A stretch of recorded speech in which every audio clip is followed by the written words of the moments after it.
ध्यान देना, एक हम लोगों ने थ्योरम पढ़ी जिसमें हम लोगों ने कहा कि u and v are isomorphic to each other implies that the dimension of u is equal to dimension of v।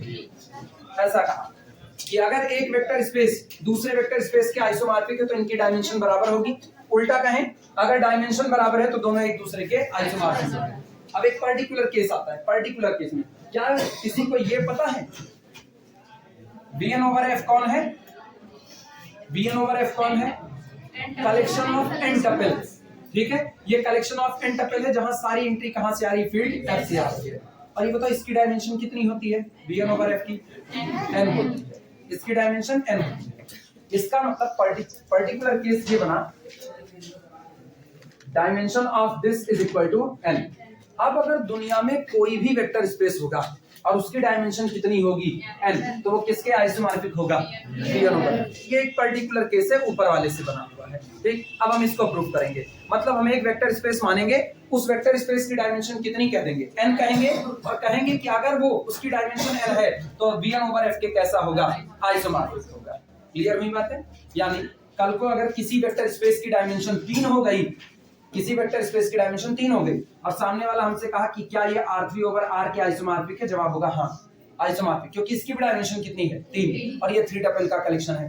कल को कोई हमसे कहता है वेक्टर स्पेस की डायमेंशन 15 हो गई, किसके आइसोमॉर्फिक होगा? कोई एक, वो तो ये कई लोगों के होगा आइसोमॉर्फिक, जिनकी डायमेंशन 15 होगी। ऐसे कितने वेक्टर स्पेस है जिसकी डायमेंशन 15 है? बहुत है। ठीक, तो इसका मतलब अगर हमसे कोई पर्टिकुलर पूछेगा तो हम कह देंगे भैया R15 ओवर R, इसके लिए आइसोमॉर्फिक हो जाएगा, क्योंकि इसकी भी डायमेंशन 15 और इसकी भी 15। इसी में एक पर्टिकुलर केस हम लोग निकाल ले रहे हैं कि अगर u और v आइसोमॉर्फिक है तो डायमेंशन ऑफ u बराबर डायमेंशन ऑफ v। इस आधार पर हम कह सकते हैं कि जितने भी वेक्टर स्पेस n डायमेंशन के होंगे वो सब Vn ओवर f के कैसे हो जाएंगे? आइसोमॉर्फिक। यही मेन है।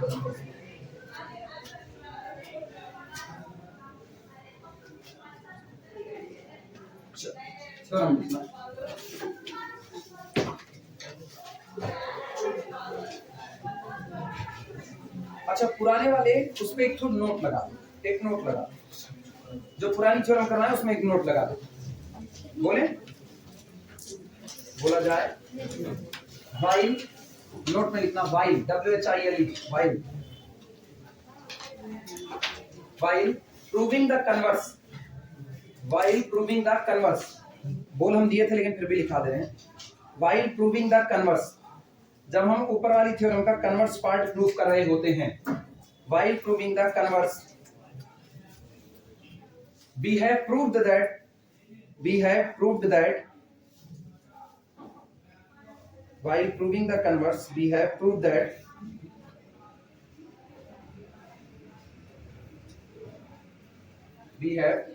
that if u isomorphic to v, symbol में लिखना u isomorphic to v, if u isomorphic to v,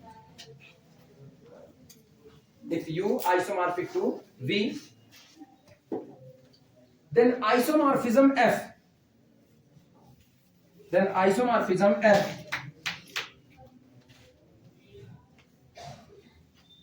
then isomorphism f maps a basis of u, maps a basis of u, maps a basis of u onto a basis of v, onto a basis of v, onto a basis of v।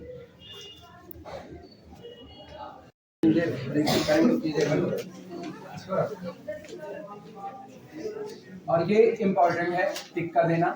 ठीक, exam में मेरी अपनी जानकारी में 4 बार पूछी जा चुकी है, बाकी तुम लोग अपना अनसॉल्व में देख लेना। Every n dimensional,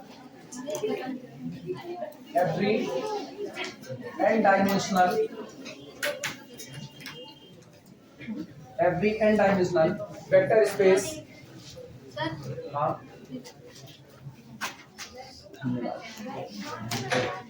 every n dimensional vector space V over F is isomorphic to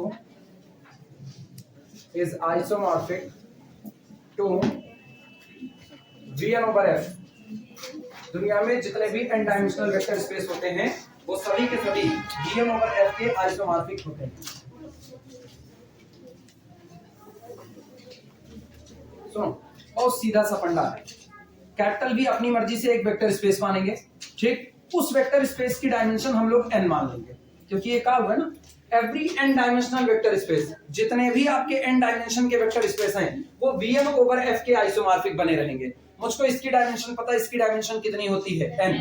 हम चाहें अगर ये बहुत एक लाइन में पूछा जाए ना, एक नंबर में, तो हम पुरानी वाली थ्योरम का रेफरेंस दे देंगे और पुरानी थ्योरम से कह देंगे इसकी भी डायमेंशन कितनी है, n है, और मेरे आए हुए वेक्टर स्पेस जिसको माना उसकी भी डायमेंशन कितनी है, n है। तो मेन थ्योरम का इस्तेमाल करके अगर दोनों की डायमेंशन बराबर है तो दोनों एक दूसरे के आइसोमॉर्फिक हैं। लेकिन ये बात केवल एक नंबर के लिए है।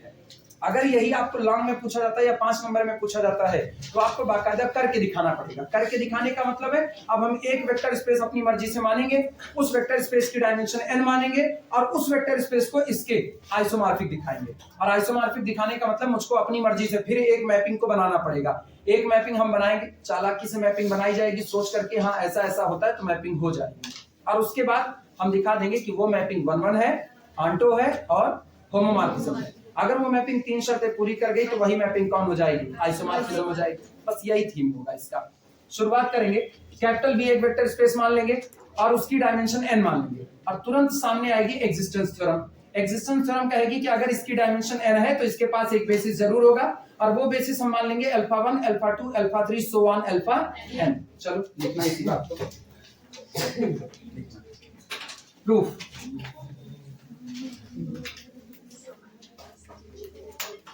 लिखना, since dimension of vector space V/f is equal to small n, so let α1, α2 up to so on αn be a basis of V/f। माना इसकी डायमेंशन n है, इसलिए हम लोग इसके लिए एक बेसिस मान लेते हैं, और वो बेसिस हो गया है α1, α2 so on αn। ये कलेक्शन इसका बेसिस है। अच्छा, अगर बेसिस आ गया तो काम आगे बढ़ाते हैं। हमको पता है अगर V/f का बेसिस ये है जो सामने लिखा है, any vector of the V/f can be written as the linear combination of the basis element. लिखा जा सकता है, it means if alpha belong to the V/f then we can write alpha as the linear combination of α1, α2, α3, αn।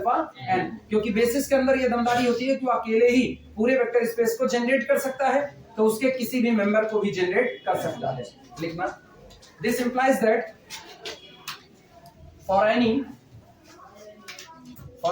alpha belong to the V/f we can write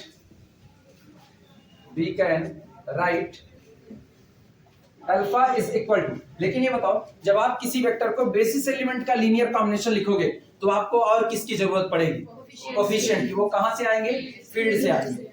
यानी हम लिख सकते हैं a1 α1 plus a2 α2 plus up to so on plus an αn, where जहां पर ai's belong to the field f, जहां पर ये सारे के सारे ai किससे बिलोंग करते हैं, फील्ड f से बिलोंग करते हैं।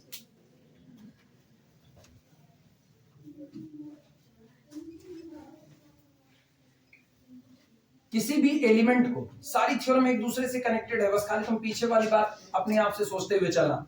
सबसे पहला हमने कहा, हमने V/f की डायमेंशन को n मान लिया, तुरंत एक्सटेंशन थ्योरम कहती है, सॉरी एक्सिस्टेंस थ्योरम कहती है कि इसके पास एक बेसिस होगा जिसमें n एलिमेंट होंगे। तो α1 से लेके αn तक को लेकर के हमने एक बेसिस को जनरेट कर लिया। बेसिस जनरेट होने के बाद तुरंत ये बात सामने आती है कि बेसिस अकेले ही पूरे वेक्टर स्पेस को जनरेट कर सकता है, तो उसके किसी भी जनरल मेंबर अल्फा को भी वो जनरेट कर सकता है। तो अल्फा इस तरीके से लीनियर कॉम्बिनेशन में आ गया। लेकिन इसमें लीनियर कॉम्बिनेशन में आने पे फिर एक थ्योरम आती है जहां हम लोग पढ़े हुए हैं कि अगर कोई एलिमेंट बेसिस एलिमेंट के लीनियर कॉम्बिनेशन में लिखा जाता है तो लिखने का ये जो तरीका होता है ये कैसा होता है, यूनिक होता है। इसका मतलब आप एक बार जिन कोफिशिएंट का इस्तेमाल कर लिए उसको लिखने के लिए, अब आप उनको चेंज नहीं कर सकते हो, और आपको कोई दूसरा कोफिशिएंट मिलेगा भी नहीं, कोई दूसरा मिलेगा भी नहीं। याद करो, अगर B1 B2 B3 Bn करके बनाओगे भी तो A1 बराबर B1 A2 बराबर B2 An बराबर Bn। तो इसका मतलब जो आपके A1 आए A2 आए An आए ये लोग कैसे हुए? यूनिक। और अगर ये यूनिक हैं तो इनसे बना हुआ n टपल यूनिक होगा कि नहीं होगा? सोचो, एक क्लास में हम कह रहे हैं कि एक क्लास में 10 लोग हैं, ये 10 लोग पूरी दुनिया में यूनिक है, इनके जैसा कोई और नहीं हो सकता है। तो उन 10 लोगों से आप कोई भी क्लास बनाओगे वो यही क्लास होगी कि नहीं होगी? क्योंकि वही 10 लोग इस्तेमाल में आ रहे हैं। तो ये रिप्रेजेंटेशन आपका कैसा होगा? यूनिक होगा। इसी बात को लिखना क्लियरली। दिस रिप्रेजेंटेशन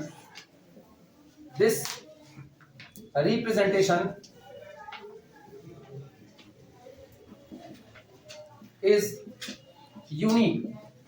स्पष्ट है कि ये रिप्रेजेंटेशन कैसा होगा? यूनिक। और ये रिप्रेजेंटेशन यूनिक होने का मतलब है दैट इज अर्थात A1 A2 so on An are unique. और अगर ये यूनिक है दिस इंप्लाइज दैट, इसका मतलब ये हुआ n tuple A1 A2 A3 up to so on An is a unique element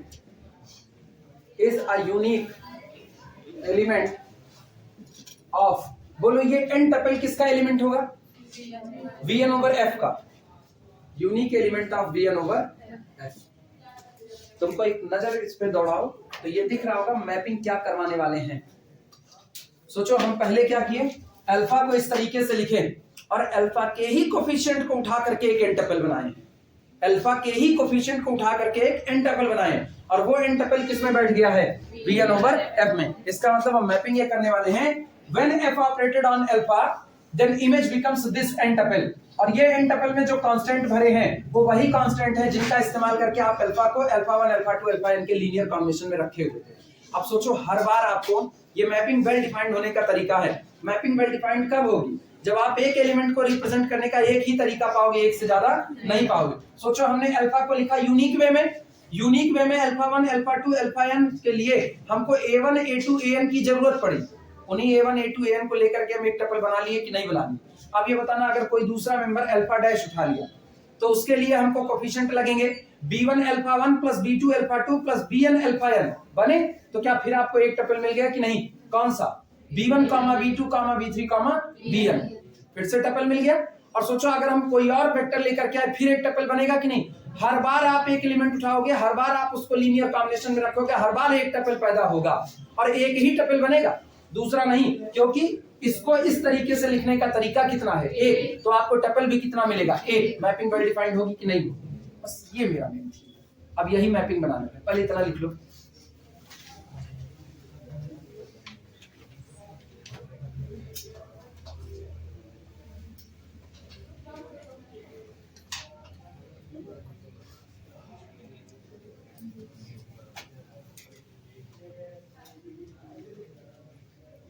इतना लिख लो तो फिर मैपिंग डिफाइन करें। इधर का आ रहा है कि नहीं? इसमें आ तो रहा है शायद।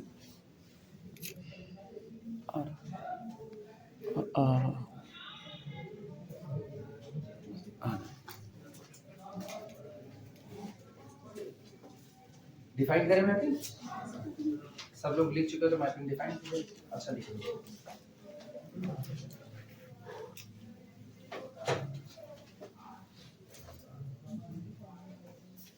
बस ये अपने लोग ना इधर जो पढ़ रहे हैं कम पे ना, ये बस कुछ दिन है, यही 16 जनवरी तक। 16 जनवरी के बाद 16 जनवरी क्या 15 जनवरी 15 जनवरी के हम लोग अपने टाइम पे जाएंगे। अपना टाइम बेस्ट है, हम लोग रहेंगे उसी पे। ये बस खाली फर्स्ट ईयर को थोड़ी सहूलियत देने के लिए है। अभी तो ठंडी ज्यादा है, 15 के बाद खिचड़ी पता मतलब उड़ा करके ठंडी भी उड़ा दी जाएगी थोड़ी सी कम। हाँ क्या था? शीत लहरी। यार पता होता नहीं चलता है उतना, इतनी ठंडी पता नहीं चलती है। ठंडी पड़े अच्छी बात ना, बर्फ गिरे, हम लोग जहाँ कहीं वहीं सड़कते हुए आकर के कोचिंग में चले।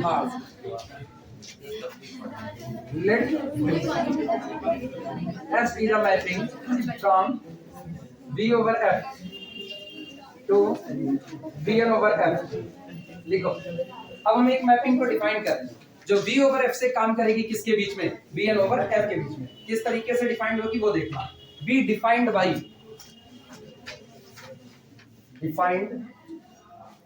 बाय, और ये इस तरीके से डिफाइंड है कि when this operated on alpha, f of alpha is equal to a1 a2 up to so on an, ये डिफाइंड।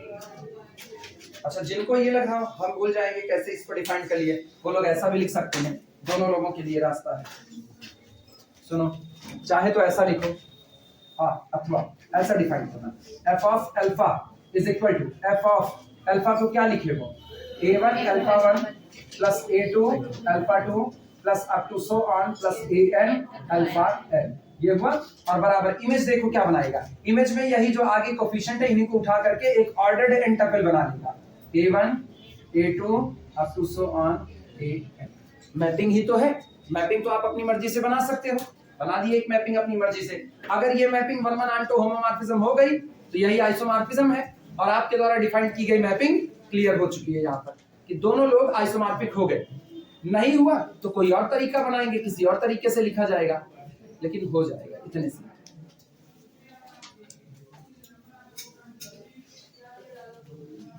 जिनको पहले में दिक्कत लगे वो दूसरा लिखें, जिनको नहीं है वो लोग सीधे लिख सकते हैं। मैपिंग के लिए दिमाग पर जोर नहीं डालना है, बहुत सीधी सी बात है। अल्फा को जब आप लीनियर कॉम्बिनेशन में लिख रहे हो तो आपको n कोफिशिएंट की दरकार है, उन n कोफिशिएंट को उठा करके एक n टपल बना दो। वो n टपल किसका मेंबर होगा, Vn ओवर f का। क्यों? क्योंकि दोनों में फील्ड सेम है, दोनों में फील्ड सेम है। सोचो अगर Vn ओवर f का भी टपल बनता, कहा गया Vn ओवर f में कोई एक n टपल बनाते तो उस टपल के अंदर जो एंट्री भरते कहां से भरते, फील्ड f से। क्लियर हुआ? और सोचो आज भी टपल के अंदर जो एंट्री भरी गई है वो सारी एंट्री आई कहां से है, फील्ड f से आई, उसी फील्ड से, अलग नहीं हुआ। इसीलिए वेक्टर स्पेस सेम फील्ड पर डिफाइंड है। अब सबसे पहला काम तुमको वही दिखाना पड़ेगा, your mapping is well defined, पहले तो यही कहना पड़ा। और वो वेल डिफाइंड है क्योंकि मुझको पता है अल्फा को इस तरीके से लिखने का तरीका कैसा है, यूनिक, एक रिप्रेजेंटेशन। इसका मतलब आया हुआ ये टपल भी कैसा है, यूनिक, यानी एक अल्फा की इमेज को केवल एक जगह पर भेज रहा है। मैपिंग वेल डिफाइंड कभी होती है जब वो एक एलिमेंट की इमेज को एक जगह भेजती है। अगर मैपिंग एक ही एलिमेंट की इमेज को दो जगह पर भेजे, आप उसको वेल डिफाइंड नहीं कह सकते हो ना। हम थोड़ी देर तक के लिए मैथ पढ़ा रहे हैं, थोड़ी देर तक के लिए बायो पढ़ा दें, तो क्या तुम ये वेल डिफाइंड कह पाओगे? कोई पूछेगा बंदा क्या पढ़ाता है, ऑलराउंडर, ऑलराउंडर कुछ भी ना। थोड़ी देर में अंग्रेजी, थोड़ी देर में भूगोल पढ़ाए, ऑलराउंडर है। मतलब कोई पूछ रहा है क्या पढ़ाते हैं तो तुम उसको बेचारे बता नहीं पा रहे हो, क्योंकि यार थोड़ी देर तक तो दिमाग सही रहता है, मैथ पढ़ाता है, उसके बाद पता नहीं कौन से शॉर्ट सर्किट होता है कि बायो पढ़ाने लगता है। उल्टा हुआ, नॉट वेल डिफाइंड। ये मैपिंग नहीं है, ये एक रिलेशनशिप हो गया बस खाली। तो यहां पर इसको वेल डिफाइंड कर रहे हैं। वेल डिफाइंड का मतलब आप यूनिक इमेज पाओगे, एक ही इमेज है। हेडिंग डाल देना, F is well defined.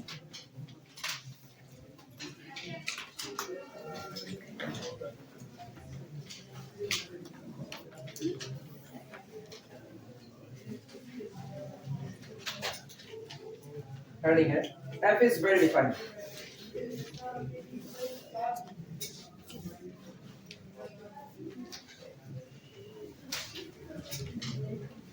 F is well defined. लिखना इसमें clearly alpha is a linear combination. Clearly alpha is a linear combination of basis elements. Clearly alpha is a linear combination of basis elements. So इसलिए its representation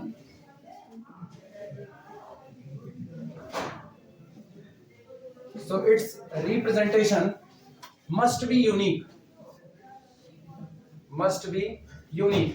चूंकि alpha basis element के linear combination में लिखा गया है, तय बात है बाय थ्योरम इसका जो रिप्रेजेंटेशन होगा वो हमेशा कैसा होगा, यूनिक होगा। और ये यूनिक होगा तो रिप्रेजेंटेशन तो तभी यूनिक हो सकता है जब आप कोफिशिएंट को यूनिक कर दो। तो दिस इंप्लाइज दैट, इसका मतलब ये हुआ कि a1 a2 up to so on an, ठीक, are unique. These are unique and hence सोचो a1 a2 an ये यूनिक हो गया तो इन्हीं को लेकर के तो n टपल बनाए हो, क्या वो यूनिक नहीं होगा? और वो कौन है? n tuple a1 a2 an ये यूनिक है, और ये कौन है? ये अल्फा की इमेज है, ठीक। And hence f of alpha यानी इमेज ऑफ अल्फा ठीक, is a unique element, is a unique element, is a unique element of Vn over F। कभी भी एग्जाम में गलती भी मत करना, F को बिना वेल डिफाइंड कहे आगे बढ़ जाने की।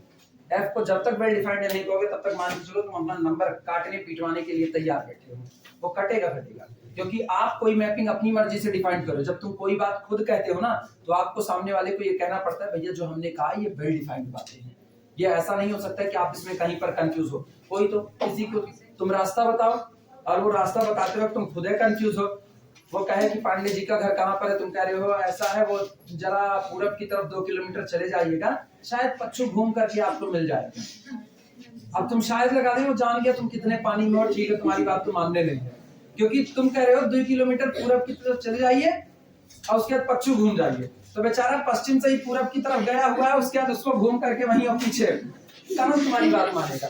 इसीलिए उसको वेल डिफाइंड बताना है, ना की सीध में चले जाइए, गली आएगी, गली आगे मुड़ती है, मुड़ करके पान की गुमटी आएगी, पान की गुमटी के बाद जस्ट बगल में पांडे जी का मकान। अब उसको पता है पान की गुमटी कहाँ है, अब वो कहेगा हाँ वेल डिफाइंड रास्ता बताया गया। तो इसीलिए जब आप कोई मैपिंग डिफाइन करो, आप वास्तविकता में, इधर सुनो, भावार्थ इसका ये है आप रास्ता बता रहे हो, आप मैपिंग को कहां पहुंचाना चाहते हो। मैपिंग आपने डिफाइन की, आप उसको 1-1 के रास्ते से होते हुए आंटो का रास्ता पार कराते हो, होमोमॉर्फिज्म पार कराते हुए आइसोमॉर्फिज्म बनाना चाहते हो, तो आप इतना लंबा उसको एक दूरी तय करा रहे हो, और इस दूरी को तय कराते वक्त सबसे पहले आपको यही कहना पड़ेगा, सुनो तुम वेल डिफाइंड हो, इसीलिए घबराना मत ना, तुम्हारे अंदर इतनी दमदारी है तुम आगे तक पहुंच सकते हो। इसलिए कोई भी बड़ा पहलवान आए तो लड़ना भिड़ना गुदगुदी करना चाहे जैसे करना, तुम्हारे अंदर इतनी दमदारी हरा सकते हो। यही बात मैपिंग के लिए कही जा रही है, तुम वेल डिफाइंड हो।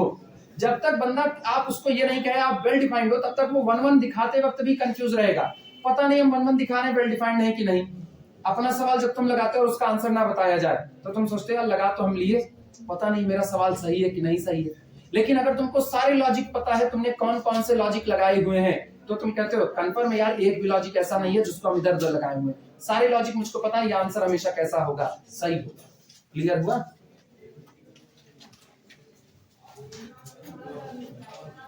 ठीक, f of alpha is the unique element of the Vn over f and hence, आगे लिख देना and hence, और इसलिए and hence mapping f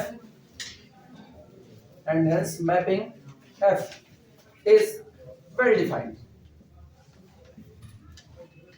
और इसलिए जो मैपिंग हमने डिफाइन की है वो मैपिंग कैसी हो गई, वेल डिफाइंड। अब हम 1-1 प्रूफ करेंगे, और रुको जैसे पूछेंगे वो बताएगा।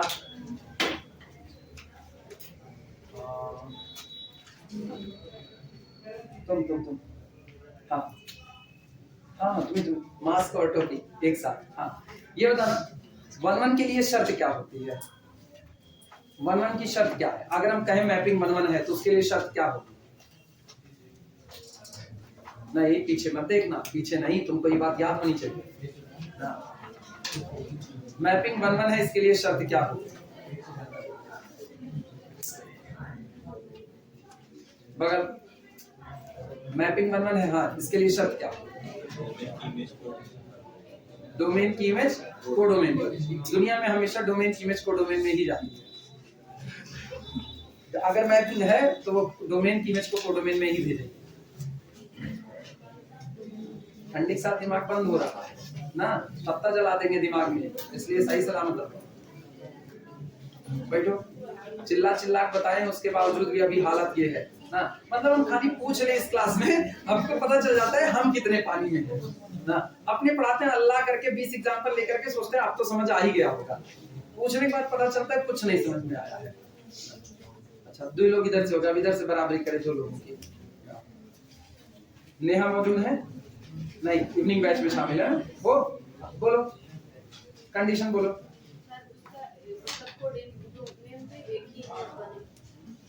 एक ही इमेज बने, प्रतिबंध बोलो कैसे दिखाएंगे। कोडोमेन की एक ही इमेज, यानी कोडोमेन एक होता है, डोमेन एक होता है, इधर से उधर इमेज ले जाए, कोडोमेन की एक इमेज बने, एक एलिमेंट की एक इमेज बनेगी। प्रतिबंध बोलो सही सलामत, जो एक वर्डिंग सिखाए हमको वर्डिंग सुनिए।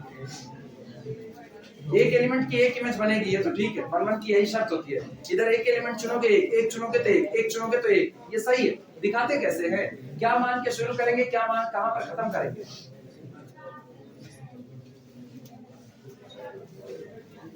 गई काम से ना, बैठो ना, सब ठन ठन गोपाल वाले हो एकदम से। हनी बोलो,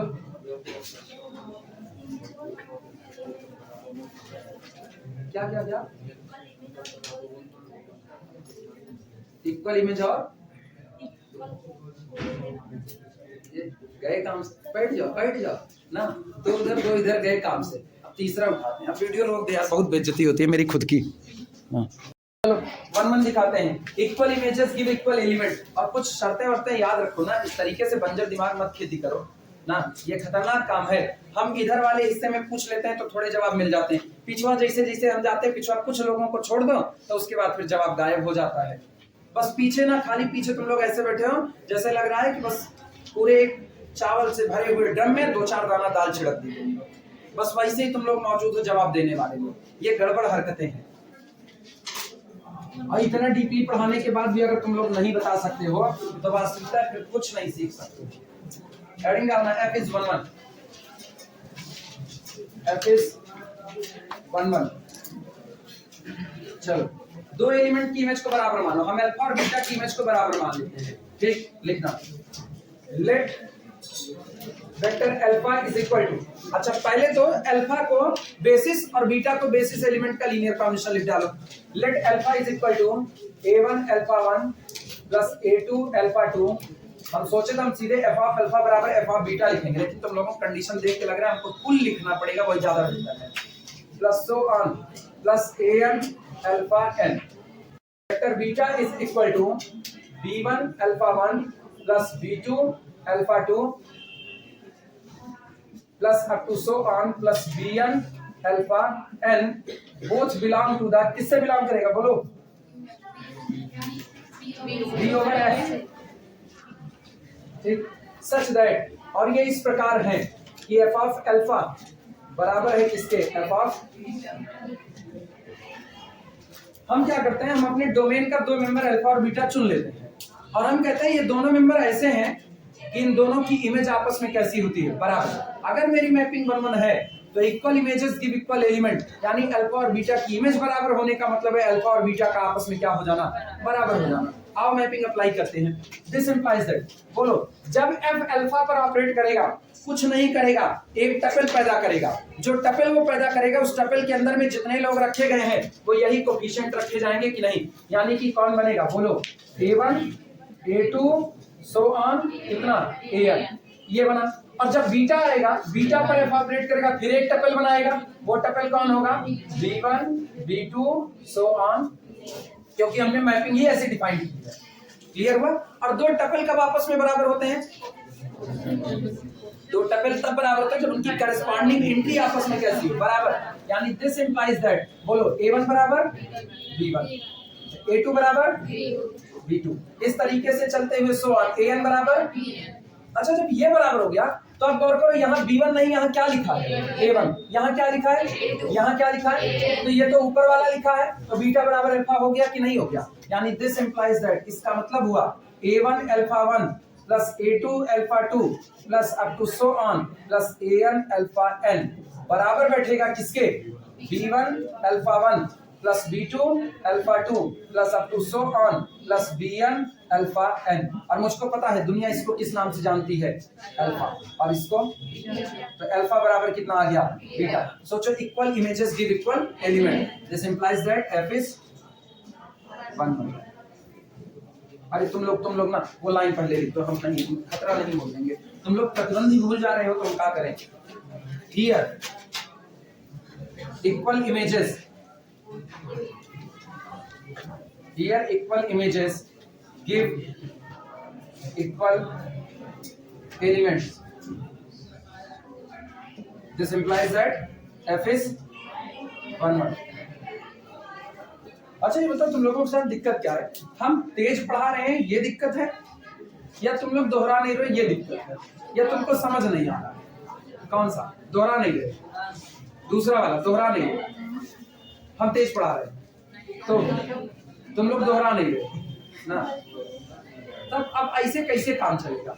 मेरे ख्याल से हम इतना तेज भी नहीं पढ़ाते हैं, बस बोलते हड़बड़ हड़बड़, लेकिन हम इक्के बतिया इतनी बार बोलते हैं कि वो हड़बड़ हड़बड़ वाली बात छिप जाती है कहीं।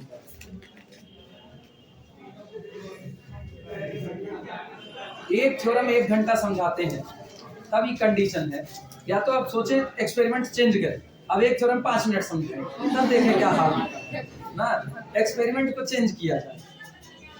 एक थ्योरम 1 घंटा समझाने से एक्सेस हो रहा है, ऊपर से निकल जा रहा है। आपकी बार एक नहीं, कभी कभी तो ढेर समझ में आ गया, बाल्टी भर गई बह गई, ऐसा पानी ढेर आ गया तो बाल्टी बहना चालू हो जाएगी, तो कॉन्सेप्ट बह रहे हैं, अब कॉन्सेप्ट बटोरना पड़ेगा, नहीं शिक्षा क्लासेस की सीढ़ी के बाहर बाहर कॉन्सेप्ट तैरेंगे। अब बारी किसकी लगेगी? आंटो की। टेंशन की बात नहीं है, आंटो में अपने को पता है आप एक टपल चुनोगे तो एक टपल में कई लोग बैठेंगे? n लोग, वही n लोग तो कोफिशिएंट बनेंगे। सोचो आप alpha 1, alpha 2, alpha 3, alpha n, इतने लोग आपके पास बेसिस एलिमेंट है, सोचते रहना। इनको हटाएं,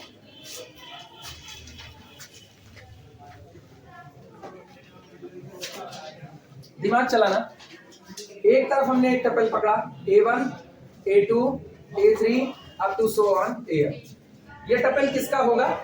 Bn ओवर F का होगा। अच्छा फिर एक टपल लेते हैं B1, B2, अच्छा रुको हम बदल देना, कई लोग कहीं बराबर तो है, C1, C2, C3 so on Cn। एक टपल ये पकड़ा, किसका टपल है? Bn ओवर F, ठीक है, दोनों अलग अलग है, दोनों डिफरेंट टपल हैं। अभी तो मेरे पास एक तो बेसिस पड़ा हुआ है B ओवर F का, B ओवर F का मेरे पास एक बेसिस है alpha 1, alpha 2, alpha 3 so on कितना? Alpha n। और मुझको पता है बेसिस जब जब आपस में, बेसिस के एलिमेंट को जब जब आपस में किसी से मल्टीप्लाई करके ऐड किया जाएगा तो मेन वेक्टर स्पेस का एक मेंबर बनेगा कि नहीं बनेगा? हम एक काम करते हैं, ये लोग कोफिशिएंट कांस्टेंट ही तो हैं, हम उठा करके इसके आगे रख देते हैं A1, इसके आगे रख देते हैं A2, इसके आगे A3, और इस तरीके से करते करते इसके आगे AN। बोलो क्या ये एक वेक्टर बना कि नहीं बना? और ये किसका वेक्टर है? ये B ओवर F का भी, ठीक। अच्छा अब की बार हम करते हैं, हम इसी के आगे C1 लगा देते हैं, C1 plus C2 alpha plus so on plus Cn alpha n। अभी बोलो क्या फिर एक वेक्टर बना कि नहीं बना? अब फिर किसका मेंबर है? B ओवर F का। और ये बताओ क्या ये दोनों सेम है कि डिफरेंट है? ये दोनों सेम है कि डिफरेंट है? डिफरेंट है, क्योंकि आपने कोफिशिएंट क्या लगाए हैं? अलग अलग लगाए हैं। जब आप कोफिशिएंट अलग अलग लगा रहे हो तो अलग अलग मेंबर बन रहा है कि नहीं बन रहा है? इसका मतलब साफ हो गया कि जब आप एक टपल चुनते हो तो आप बड़े इत्मीनान से B ओवर F का एक मेंबर तैयार कर लेते हो। जब आप अगला कोफिशिएंट चुनते हो आप फिर B ओवर F का एक और मेंबर तैयार कर लेते हो। अगर हम तीसरा कोफिशिएंट, तीसरा टपल चुनेंगे तो फिर एक मेंबर तैयार होगा कि नहीं? यानी हर बार जब आप एक टपल चुनते हो तो वो टपल आपको आजादी देता है B ओवर F का एक और मेंबर जनरेट करने की। उल्टा कहो उल्टा, जब आप इधर एक इमेज चुनते हो तो उसके लिए आपको इधर कौन मिल रही है? प्री इमेज मिल रही है। सोचो जब आप एक इमेज चुन रहे हो उसके लिए आपको प्री इमेज मिल रही है, तो को डोमेन में बैठा हर एलिमेंट अपनी प्री इमेज दे रहा है, हर एलिमेंट प्री इमेज दे रहा है। कैसे मैपिंग हुई? आंटो। लिख सकते हैं कि नहीं? If we take any n tuple, then we can generate a member of the B over F by using these n tuples element as the coefficient। हम इन n tuple के एलिमेंट को as a coefficient इस्तेमाल करते हुए B over F का member बना सकते हैं। It means every image must have a pre-image। This implies that our mapping is onto। हो गया दोनों? चलो लिखते हैं। ईमानदारी से बताओ कितने लोग ऐसे जिनको नहीं पल्ले पड़ा? नहीं पड़ा? हाँ, अब बोलबो नहीं किया मतलब हम ना पूछते तो बोलबो ना करते भाई। हाँ अरे हम त्रस्त हो गए, हम इसी व्यवस्था में तो त्रस्त हुए हैं। हम जब तक 4 बार ना पूछे खोद खोद करके ना, ऐसा लग रहा है जैसे सो रहे हम जगाने, भाई नहीं आया कि नहीं आया ना, इनको जगाने आया कि नहीं आया, ऐसे हाल तुम लोगों को चल रहा है। चलो आपकी बार हम नंबर का टपल ले, ध्यान देना। 1 2 1 3 1 4 2 ले लिया, ठीक, एक लिया। अगला हम इसी तरीके से ले रहे हैं। 1 2 4 2 3 2 1 4। बोलो कितनी एंट्री है? गिन लो। 2 2 4 2 6 2 8। यानी ये लोग किसके मेंबर हैं? B8 over F। अब ये बताओ मेरे पास 8 वेक्टर पड़े हुए हैं, alpha 1 alpha 2 alpha 3 alpha 4 alpha 5 alpha 6 alpha 7 alpha 8। 8 member पड़े और ये बेसिस के एलिमेंट हैं, ये भी याद रखना बेसिस के। हम उठाते हैं एक एक को इनके आगे बैठाते जाते हैं, +2 +1 +3 +1 +5 +2 +1 बैठा दिया। और इनको जोड़ोगे आपस में तो एक वेक्टर बनेगा कि नहीं बनेगा? बनेगा निश्चित तौर पर। और क्लोजर प्रॉपर्टी से वो किसका मेंबर होगा? V ओवर F का मेंबर होगा। यूनिक होगा ये और हो सकते हैं, यूनिक होगा क्योंकि आप किसके लीनियर कॉम्बिनेशन रखे हो? बेसिस एलिमेंट के। अब आप इनको उठाओगे, इनको लगाना चालू करो, एक वेक्टर और बनेगा। क्या वही बनेगा या नया बनेगा? नया। क्यों? क्योंकि पिछला वाला कौन था? यूनिक था। एक ही तरीके से बन सकता है और आप नहीं लिख सकते हो। तो इसका मतलब ये भी कैसा बना? यूनिक बना। अब सोचो आपने दो टपल चुने, किसके? V8 ओवर F के, और दोनों टपल के लिए आपको 1 by 1 एक एक वेक्टर मिल गया कि नहीं बन गया? अब कि हम फिर 8 एलिमेंट लेकर के फिर एक टपल बनाते हैं, क्या मुझको फिर एक नया वेक्टर इस तरीके से मिल सकता है कि नहीं? और सोचो टपल कौन है? टपल प्री इमेज है, सॉरी टपल इमेज है। आप इमेज चुन रहे हो और आप जनरेट किसको कर रहे हो? प्री इमेज को। तो हर आपके द्वारा चुने गए एक इमेज के लिए आपको एक प्री इमेज मिल रही है कि नहीं? जब आपके द्वारा चुने गए हर एक इमेज के लिए आपको प्री इमेज मिले तो आपकी मैपिंग क्या कहलाती है? ऑन्टो कहलाती है। यही इतना पुल थी। आया कि जबरदस्ती आ गया? हेडिंग डाल दो F is ऑन्टो, ये मिटा देगा। हेडिंग डाल दो F is onto.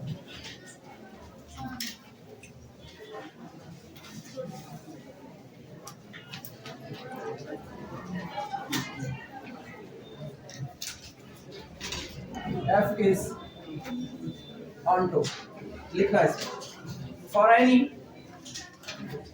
for any A1 A2 up to so on AN belong to the Vn over F, there exists an element A1 alpha 1 plus A2 alpha 2 plus up to so on plus AN alpha n belong to the V over F, such that जब जब आप Vn over F से एक tuple को उठाते हो तब तब आपको V over F में एक एलिमेंट ऐसा मिलता है जो कुछ और नहीं करता, वो अपने बेसिस एलिमेंट के आगे इन्हीं टपल के अंदर लिखी गई एंट्री को as a constant, as a coefficient बैठा लेता उतना। मतलब ये कंडीशन ऐसी है ना कि एक कमरा है, आपके घर में कोई फंक्शन पड़ा, उस कमरे में लोग बैठे हुए हैं, और जब उस कमरे में लोग बैठे हैं और आपको कोई काम सौंपा गया, तो सुनो तुमको एक काम ये करना है, आप कहते हो, और ये कह दिया गया ना उस कमरे में जितने लोग हैं वो तुम्हारी इतने काम को करने में मदद करेंगे। आप जैसे ही कमरे में जाते हैं, ठीक, कमरे में पूछते हो मेरी इस काम में मदद कौन करेगा, एक आदमी हाथ ऊपर करता है, तो वहां से आप उसको ले आते हो, वो आपकी मदद कर दिया, काम खत्म, उसको किनारे कर दो। यूनिक एक ही बार मदद करेगा, शर्त एक बार करेगा, एक से ज्यादा बार नहीं करेगा। ठीक, उसके बाद फिर आप कमरे में आते हो, मेरे दूसरे काम में मेरी मदद कौन करेगा, एक आदमी हाथ ऊपर करता है, फिर आपकी मदद हो गई। सोचो वहां कौन बैठे हैं, उस कमरे में प्री इमेज बैठी, सॉरी उस कमरे में इमेज बैठी है, और आप कौन काम लेके गए, प्री इमेज, तो आपकी हर बार कोई मदद कर रहा है कि नहीं? हर बार आपको यहाँ से कौन मिलता है, एक टपल, और वो टपल कहता है इनके आगे बैठाओगे मैं आपका एक वेक्टर बना दूंगा। बना देने का मतलब मदद किया कि नहीं किया, एक वेक्टर आपका बना दिया। फिर आप गए दूसरे टपल पर हाथ रखे, यार तुम भी कोई मदद करोगे, कहता चलो लेके चलो हमको, आया वो टपल, दर बैठ गए अल्फा 1 अल्फा 2 के आगे, तो कितने लोग थे, A1 A2 A3 AN, और सब लोग आए और सांचे में बैठ गए किसके आगे, अल्फा 1 अल्फा 2 अल्फा n के आगे, जुड़ करके फिर आपका एक वेक्टर बन गया कि नहीं? फिर आप कमरे में गए, आप तीसरे टपल के ऊपर हाथ रखे, कहता बेफिक्र रहो हम भी चल रहे हैं, आया और पूरा सांचा ऐसे रख दिया, अल्फा 1 अल्फा 2 अल्फा n के आगे सारे A1 A2 AN बैठ गए कि नहीं? और हर बार ये एलिमेंट कैसे बन रहे हैं, यूनिक, क्योंकि ये लोग किसके आगे बैठ रहे हैं, बेसिस एलिमेंट के आगे बैठ रहे हैं। जब जब ये बेसिस एलिमेंट के आगे बैठेंगे तब तब ये कैसा रिप्रेजेंटेशन करेंगे, यूनिक का। सोचो हर बार एक टपल हर बार एक मेंबर को बना रहा है, आंटो हुआ कि नहीं हुआ? बस दिस इंप्लाइज दैट, लिख देना आगे, दिस इंप्लाइज दैट, या आगे सच दैट है ना, such that f of A1 alpha 1 plus A2 alpha 2 plus up to so on plus AN alpha n is equal to, बोलो क्या बनेगा, tuple A1 A2 up to so on AN, and this implies that F is, बचा homomorphism दिखाने वाला, कल दिखाएंगे हम लोग, ठीक, होमोमॉर्फिज्म कल दिखाते हैं, अभी फिलहाल इसी पर। अब बीच में पढ़ी है क्लास, बीच में पढ़ी हुई क्लास कुछ तो बेकार नहीं है, कितने वक्त जाएंगे आप बहुत जल्दी ही। अरे आज 6 तारीख हो ही गई है, 4/10 4/14, 8 दिन और बस। एक हफ्ते के बाद हम लोग लौटेंगे भाई।